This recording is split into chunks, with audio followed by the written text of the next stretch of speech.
Man, this crowd wasn't just up. They weren't just very loud. They were white hot, and that is the best kind of hot. I'm John Reckman with my review of AEW Dynamite Wildcard Wednesday in Houston, Texas.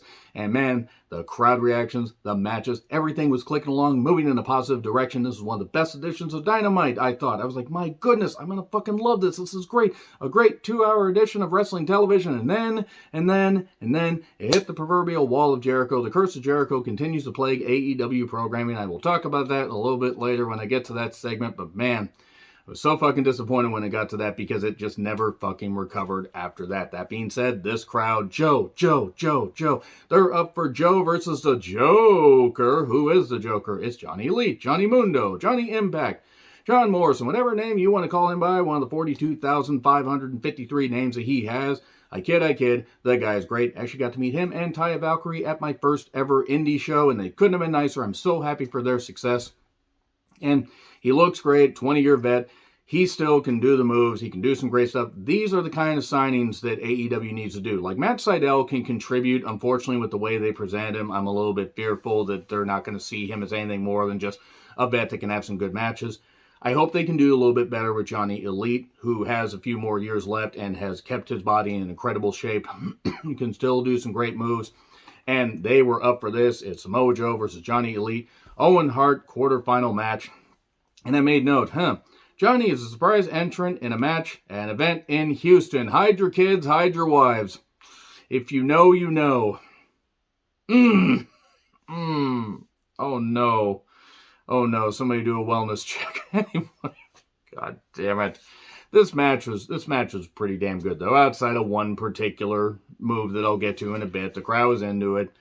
Johnny did some great stuff. He kept doing some groundwork. Joe, obviously, and Johnny would take to the air, but it's like, okay, I need to beat Joe down and then take to the air because he's a bigger guy. And Samoa Joe, obviously, just chopping, doing all the stuff that he does. Joe takes over with some nice strikes. Rampage, by the way, will be on at 4 p.m. Pacific Standard Time. Adjust your cocks accordingly. There was a nice Samoan drop that Johnny was finally able to hit. And then the 450. And these things happen, but he missed it by that much. It's all right, though. Botches happen. He did do some, he sort of hit it, but sort of didn't hit it. I mean, it's like, it's unavoidable. I mean, it's live TV. We're live, pal. But then Joe ends up getting the Muscle Buster on 1, 2, 3, and there you go. He gets the victory. Obviously, he was going to advance, but then they have to have an aftermath. Lethal and Dutt and Giant Silva or Giant Gonzalez Jr., come down. And, Dutt and Lethal run down. Giant Silva Jr. moving with all the grace of a giraffe that was just recently, neutralized and tranquilized and pasteurized and bastardized. I don't even know what I'm talking about anymore. The guy, no, this is a fucking bad idea. I'm sure he means well, but this is like Giant Gonzalez 2.0. He's not going to be able to do anything. They lay Joe out with a pipe. They decide to pipe Samoa Joe. Have fun on seeing that. And then the Best Friends and Rocky Romero show up with chairs. And we see a little bit later that I guess we're getting Rocky and Trent in a tag match a little bit later on, but it is what it is.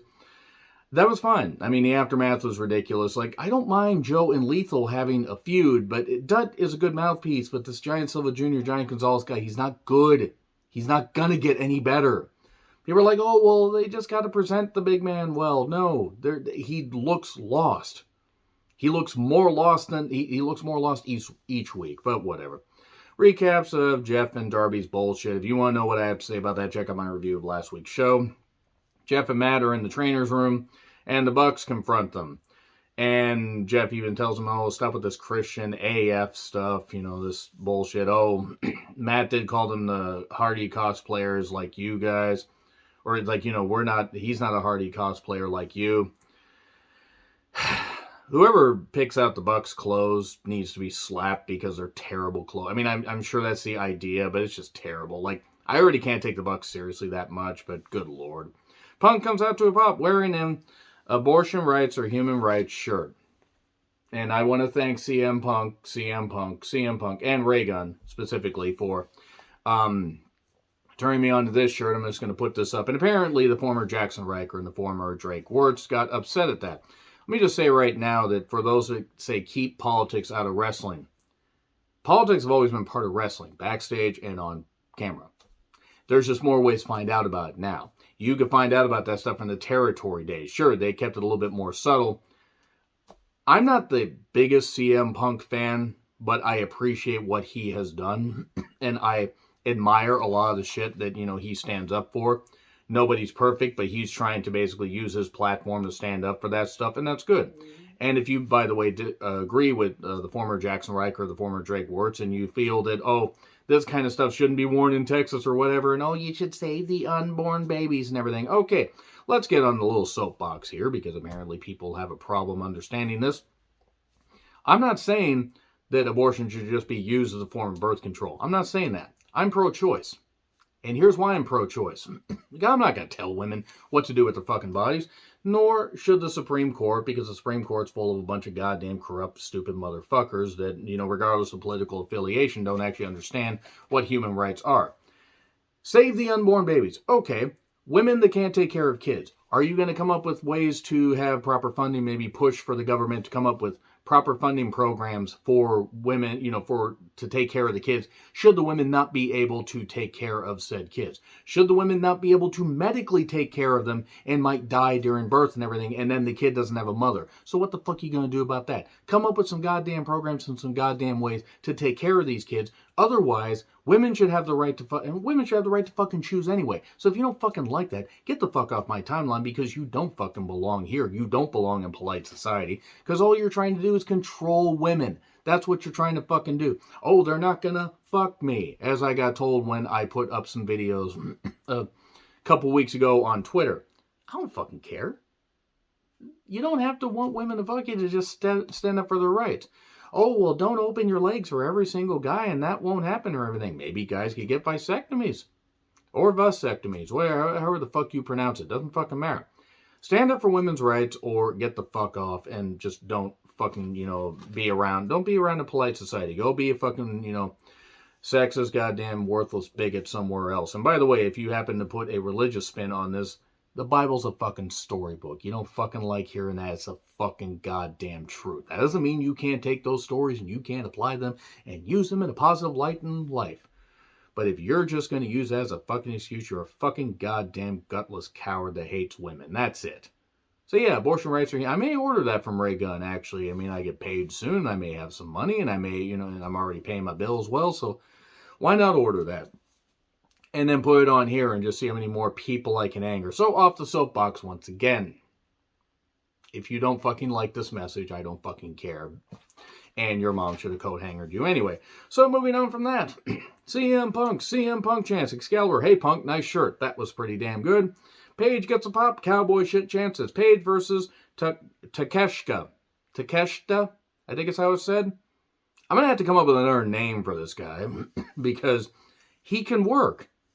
I mean, granted, he's part of DDT Pro, and every time I've seen something from DDT Pro, there's a 50-50 shot of seeing some pretty good wrestling or seeing some comedy bullshit I don't fucking like. Of course, JR did say this young man from the Orient. Whatever, it's not... That's unfortunately not even in the top 20 of worst things that JR has said. I don't think he meant anything bad by it. I really don't. So he can work. I don't know why they did the apron bump. This went a little bit too long. Now, I get it. They want to try and feature this guy, and there's nothing wrong with that. Here's the thing. Paige is a world champion. Paige is facing CM Punk very, very soon. They got to try and get this. They should cut a few minutes off of this. That's not saying that this guy, that's not me saying this guy should not be featured. Eventually, Paige did hit the GTS while the crowd booed. 1, 2, 3. And then we get the crowd being split as Punk staying on the ramp and Paige is staying at the beginning of the ramp and everything. And there's boos for Punk, but cheers for Punk. And there's more boos for Paige, but there were some sizable boos for Punk. Because Paige is still over. So, that being said, good match. Again, went a little bit too long, but that being said, the white hot crowd certainly helped. Fuego del Sol, Uno, and 10 challenged the House of Black for Rampage. Oh boy. I have nothing against any of the people involved here. The House of Black gimmick is stupid. The Dark Order I don't care about anymore, but whatever. Swerve and Keith Lee beat J.D. Drake and Anthony Henry very quickly. Whose house? Swerve's house. And then Lee was talking about how with that win, they're in the top 5 of tag teams, apparently. Interrupted by Hobbs and Starks, who calls Keith Lee Rex from Toy Story. And god damn. Swerve said, you're dressed like a bar of soap with a pearl necklace. I don't know why that made me laugh. The champs show up and Cage talks to them, and it's going to be a 3-way at Double or Nothing. This was a bit long, but that being said, the crowd was into this, so it's like, even though things are getting a little bit weird and a little bit this was better. This is one of the better talking segments, believe me. So it's going to be, Swerve, Starks, and Jungle Boy next week in a 3-way. Oh my. Shivani was with Velvet and Statlander. Statlander certainly has a good look. I mean that. Like, she has a good look. Like, it's different. And, hey, look, look, Jade and Kira show up, and then Jade says, Tony, cut the shit. And they did, because she stopped talking. I don't like Jade, in case you can't tell. I have nothing against her as a person, but just, she looks like a star, and that's where it fucking stops. So anyway, at least Goldberg had enough presence or whatever to just do a couple minute matches. They're trying to make Jade go longer, and she can barely go past her entrance. MJF comes out to thunderous boos. Spears was also there. And it's for the lashings. They're going to lash Wardlow. There's shut the fuck up chants because MJF is just ripping into the crowd. Says Wardlow puts a hand on him, then he's done. He's going to stop, not do this anymore. Shirtless Wardlow with security. Stop thinking about it, Rox. I know you're thinking about it. Stop it. Get some help. Nobody has any idea who that is except her. And for the 10 lashes, he no-sells most of the lashes, even though they're starting to get to him. He's just like smiling, everything, doing this kind of stuff. MJF sells this perfectly. He can't get his jacket off. He's just doing this. He's all upset. He's yelling, I hate you. Because this is great. And then Spears takes over for the final few. And then MJF low blows him. After like one lash did affect him, like one of the final lashes. And then they lash him more. And then they choke him with the belt and C4 from Spears and a ring shot and all that. They do, well, the ring shot, then the C4. And it's a Hype the Steel Cage match next week. They expect me to be invested in a Shawn Spears match in 2022. Bold of you to assume that. It'll be good. I feel like they probably could have maybe bumped this up like a week. Because the pay-per-view's in 10 days. But that being said, it is what it is. So, Roppongi Vice, they are challenging for Tag Team Championship Gold, including Ring of Honor Tag Gold. They want to face FTR. Okay, I guess we're done with Taylor and Trent. That's not a problem, because I never liked best friends to begin with. Okay, I like my best friends, I just don't like the stable best friends. Should have worded that a whole lot differently. Any of my best friends are watching this. Hello. O'Reilly entrance, and Phoenix has new music. At least I think that's what it was. Phoenix, with Alex, took on O'Reilly, Owen, Hart. The semifinal match? No, quarterfinal match. Because O'Reilly's facing Joe. Oh, right. O'Reilly won. This match was good. There were a few moments where I'm like, okay, now it's starting to get a little silly. It just got to the point where they were just doing no selling by the end of it. This is where things started to get a little bit off. But the crowd did pop when O'Reilly got the victory with the armbar, so it was what it was. He targeted the previously injured elbow that somehow Phoenix still has attached to his body. I still don't understand it. That was brutal. So, good stuff for what it was. I didn't like the no-sub, bop, all that and everything. That really wasn't great. I didn't like that. I don't really even like that in Japan. But it is what it is. And then Daniels and Regal come out. I hope that... There was a thing that there's a bit of a spoiler as far as Rampage. Just so you know, the footage is out there. Apparently, Bryan Danielson had his leg caught between the ramp and the ring for a couple minutes. Some people said 10 minutes. It was actually a couple minutes.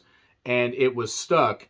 And then he was able to walk out under his own power. Some people are saying this is a work to play into a storyline a little bit later.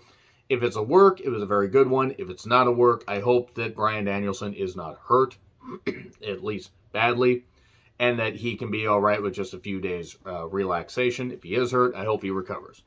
Apparently it's a work, though, so I guess they're just going to factor it into a match later.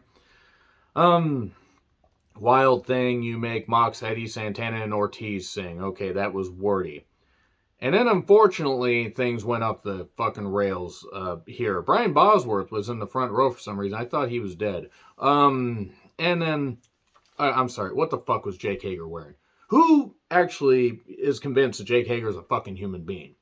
He does nothing. He has been the least impressive signing that they've had as far as a big name and everything. I mean, obviously there have been some people that have not contributed anything positive at all in the ring, and Hager hasn't either. But good fucking grief, if he is not fucking cut by the time his contract's up, I don't know what the fuck we're doing. Like, I think All Out will probably be the last pay-per-view event, because please do not re-sign him. Do not fucking re-sign him. He is not worth the fucking... He was barely worth the fucking money in his first run in WWE, and he definitely wasn't by the end of it. And just why? Like, he's... Politics aside, all that bullshit aside and everything, because CTE is real, so you're going to support somebody like that when you suffered head injuries, but he's not worth a damn. As a talent, he's not worth a damn. This segment was fucking brutal. Jericho tried to do forced, bad stand-up roast stuff and everything. He made fun of, Regal's addictions. You thought you'd be dead by now. Waste of potential. World-class addict. And you go join the program with Moxley, saying that to Danielson, because Danielson's never drank or done a drug in his life, apparently. And I'm going to throw a fireball in your face because I'm a wizard. You're the Grand Wizard, Chris Jericho, just like your stupid twat wife and mother-in-law were. And when they exposed themselves as such on January 6, 2021, Jericho is just as guilty of that whole thing as they are, because he's married to a goddamn stupid twat wife. And no, I'm not going to get off of that. And anybody that participates in that or supports that goddamn bullshit, you're traitors of the country, and you deserve to be freaking burned alive in front of your family. And then he said he pissed in Regal's tea again. Regal said that he stuck his he said something about toothbrushes and toothpaste up his ass. He said that he did the same thing to Garcia. I don't know what this was. Jericho suggested Stadium Stampede. Mox said, I won't be doing that bullshit, but we'll do an anything goes match. What's the difference? This is where this fucking show just, it literally hit the proverbial wall of Jericho, but nobody was good in this. No, I mean, Eddie tried to get it going, like, fuck this, let's fight is basically what he said, and then everybody left. But then Matt Sydal and Dante Martin were like, the Blackpool Combat Club is fighting. We should fight them at Rampage. What was Sydal wearing, by the way? Why did he break a disco ball and put it on his jacket? Britt comes out to a pop, and then Maki Ito gets a pop, I think. I couldn't really tell with the audio. I think there was something a little bit weird with the mics. She does her song, and Britt was trying not to smile. Inhumanly hard head, said Excalibur about Maki Ito. The match was mostly comedy because Maki Ito, look, and I like Maki Ito as a character. She's not very good in the ring, but she knows that, and she embraces it. And her and Britt had a decent match. This was an Owen Hart quarterfinal match, and Britt won with the lockjaw. There you go. There really isn't anything I gotta say about that match. This was a bit better than the talking segment because at least it was over quicker. And then this is like the moment where they just sandwich all the women's segments into like a 10 to 15 minute block. Toni Storm out in all leather. Anyway, Toni Storm distracting everybody, every known gender out there with, my goodness. How great does Toni Storm look? JR, she's young enough to be your granddaughter. Granted, I'm pretty old too, so I probably shouldn't say anything. Shivani then, but that's it, by the way. She just stands out there on the ramp, comes out, does her entrance, which is a great song, by the way. I don't know, it sounds like knockoff Hart. And that's it. And then Shivani's in the ring and talks about the 3-year anniversary, and Deeb interrupts, and this was one of the worst promos I've ever heard.